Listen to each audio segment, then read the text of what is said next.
Hello students, welcome back. आज के इस लेक्चर में हम स्टडी करेंगे फर्दर क्वेश्चंस। जैसे कि लास्ट लेक्चर में हमने नेचर ऑफ रूट्स के बारे में स्टडी किया था।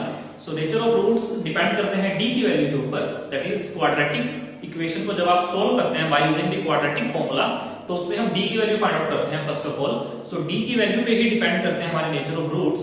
उसके बाद हम उसके रूट्स फाइंड आउट कर सकते हैं अगर डी की वैल्यू हमारी पॉजिटिव है या फिर जीरो के इक्वल है। आइए अब हम क्वेश्चन नंबर सेकंड करेंगे, एक्सरसाइज 4.4 एनसीईआरटी का, that is find the values of k for each of the following quadratic equation so that they have two equal roots. देखिए यहां पर हमें एक क्वाड्रेटिक इक्वेशन दी हुई है, उसमें एक k की वैल्यू को हमने फाइंड आउट करना है और हमें ये क्वेश्चन में गिवन है कि इस क्वाड्रेटिक इक्वेशन के दो इक्वल रूट्स हमें दिए हुए हैं, right. Question number 2, first part, 2x square plus kx plus 3 equals to 0। तो देखिए ये हमें क्वाड्रेटिक इक्वेशन दी हुई है और यहां पर हमें जो x का कोफिशिएंट है दैट इज k, इसी की वैल्यू हमें फाइंड आउट करनी है। देखिए इस टाइप के क्वेश्चन आपके बोर्ड्स के एग्जाम्स में पूछे जाते हैं, सीबीएसई एचबीएसई के एग्जाम्स में जनरली इसी टाइप के क्वेश्चन आते हैं, एप्लीकेशन बेस्ड क्वेश्चंस। यहां पर हमें बोला हुआ है कि जो d है आपका दैट इज इक्वल टू 0, क्योंकि यहां पर हमें जो नेचर ऑफ रूट्स क्वेश्चन में गिवन है that is 2 equal roots, right. आपको ये क्वेश्चन में गिवन है कि इस इक्वेशन के दो रूट्स क्या होंगे, इक्वल होंगे। अगर इस इक्वेशन के दो रूट्स इक्वल हैं, राइट, इसका डिस्क्रिमिनेंट क्या होगा, d की वैल्यू क्या होगी, 0। अभी जैसे कि हमने लास्ट वीडियो में देखा था, हमने नेचर ऑफ रूट्स की बात की थी, उसमें हमने रूट्स फाइंड आउट किए थे, राइट। अगर जिसने वो वीडियो नहीं देखी तो वो आई आइकन के ऊपर क्लिक करके अपनी वीडियो को, पुरानी वीडियो को वॉच आउट कर सकता है। बट यहां पर हमें दिया हुआ है d is equal to 0, right. अगर आपको क्वेश्चन में गिवन होता कि आपका जो रूट्स है वो 2 डिस्टिंक्ट रियल रूट्स हैं, तब क्या लेता था, यहां पर d की value greater than 0। But question में आपको गिवन है कि जो आपके रूट्स हैं वो क्या है, दोनों रियल है और इक्वल है, राइट। इस केस में d की वैल्यू 0 होगी। अब d हमारा हम फाइंड आउट कैसे करते हैं, that is b square minus 4ac। Now I can write 0 because d की वैल्यू 0 इज इक्वल टू b की वैल्यू क्या है, देखिए यहां पर मैं लिख सकता हूं a is equal to 2, b is equal to k and c is equal to 3, right.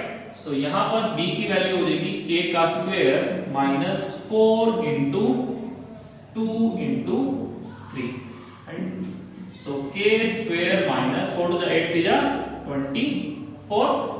ये -24 को मैं लेफ्ट साइड में ले आऊंगा, that is plus 24 is equal to k square. तो देखिए डिग्री 2 की इक्वेशन है, तो यहां पर अगर मैं स्क्वायर को इस साइड लेके जाऊंगा तो ये किसमें कन्वर्ट हो जाएगा, under root 24 is equal to k।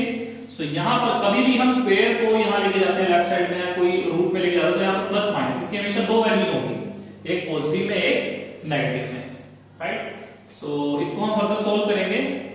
इसको मैं लिख सकता हूं, देखिए इसको मैं लिख सकता हूं 6 into 4, राइट, का अंडर रूट।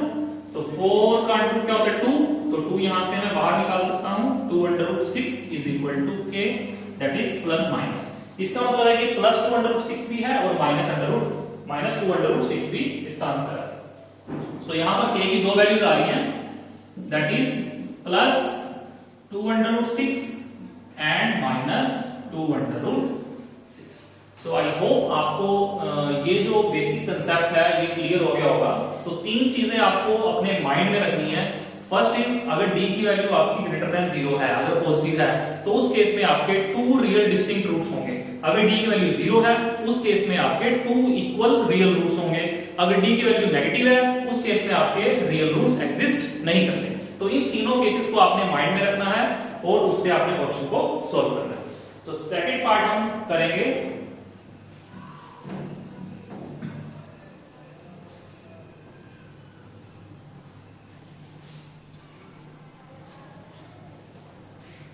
क्वेश्चन नंबर 2 का second part,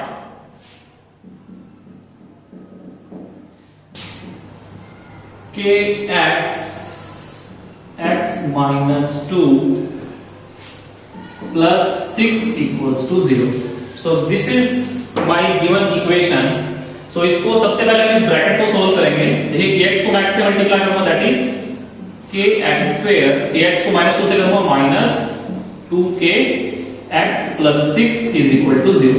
so first of all मैंने अपनी क्वाड्रेटिक इक्वेशन को सिंपलीफाई कर लिया, और क्वेश्चन में हमें गिवन है कि इस इक्वेशन के भी हमारे 2 इक्वल रियल रूट्स हैं, यानी कि 2 रूट्स हैं, रियल रूट्स दोनों इक्वल हैं। तो अंडरस्टूड है कि इस केस में जो d होगा वो क्या होगा, 0 के इक्वल। तो आइए यहां पर सबसे पहले a की बात करेंगे, a = k, b =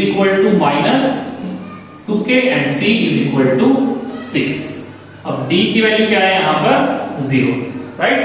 so d की वैल्यू यहां 0 है, तो यहां मैं लिख सकता हूं d = b² - 4ac।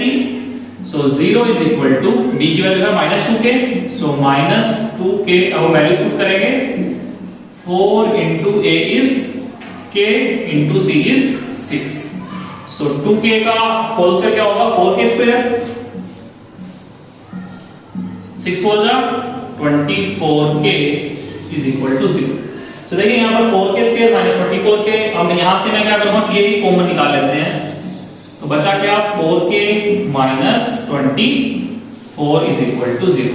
देखिए ये इक्वेशन आपकी 0 के इक्वल है, राइट। हमें k की वैल्यूज फाइंड आउट करनी है। सो या तो ये वाला जो k होगा वो 0 के इक्वल होगा, या फिर ब्रैकेट वाला जो पार्ट होगा वो 0 के इक्वल होगा, तभी ये इक्वेशन सेटिस्फाई हो सकती है। या फिर देखिए इसमें 2 केसेस बनते हैं, ये फैक्टर आपका 0 के इक्वल है, या फिर आपका k 0 के इक्वल है। सो आइए दोनों केसेस को हम लिख देते हैं, इधर k = 0, सो k की वैल्यू तो आ गई 0, और 4k - 24 = 0। सो अगर 4k - 24 = 0 है, तो यहां से k की वैल्यू क्या होगी, -24 is +24 divided by 4 is 6। So this implies k is equal to 6, right, और k is equal to 0। So यहां भी हमारे पास k की दो वैल्यूज आ रही हैं, that is 0 and 6। बाकी के जो इसमें रिमेनिंग क्वेश्चंस हैं उसको हम नेक्स्ट वीडियो में कवर करेंगे। सो अभी के लिए इतना ही। अगर आपको इन केस कोई क्वेरीज हैं तो आप मुझे मेरी ईमेल आईडी पर पोस्ट कर सकते हैं। बाकी जो मेरे प्रीवियस लेक्चर्स आप एक बार देख सकते हैं, अगर आपको ये कंसेप्ट यहाँ पर क्लियर नहीं हुआ इस वीडियो में, उसका लिंक आपके स्क्रीन के ऊपर या फिर आपको डिस्क्रिप्शन में मिल जाएगा। So that's it, thanks for watching.